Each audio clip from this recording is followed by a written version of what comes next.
بسم الله الرحمن الرحیم. به نام جهانداری جان آفرین، حکیمی سخن اندر زبان آفرین. سپاس و حمد و به حد مر خدا را، که صنعش در وجود آورد ما را. هر دم از ما صد درود و صد سلام، بر رسول و آل و اصحابش تمام. صد مهر و وفا میان دوستان باشد، دوستان ما را خدا نگهبان باشد. در کجای باشیم در امان خدا باشیم.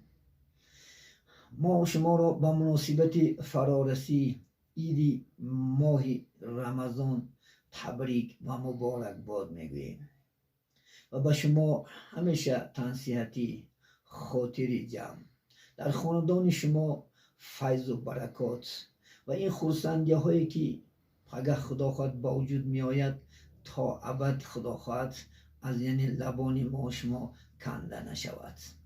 و به تمام انشاءالله خدا خواهد دوستان، استادان، یعنی مهاجران، مسافران و تمام انشاءالله برادرین اهل اسلامی روی دنیا و امت محمدی صلی الله علیه و سلم را تبریک و مبارک باد میگیم.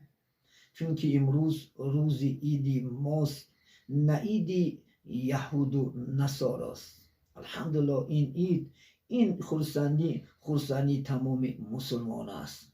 شاعر میگوید مبارک ای برادر عید رمضان، خدا رزق تو را سازد فراوان. همه روز حیاتت عید باشد، همیشه شاد باش بین یاران.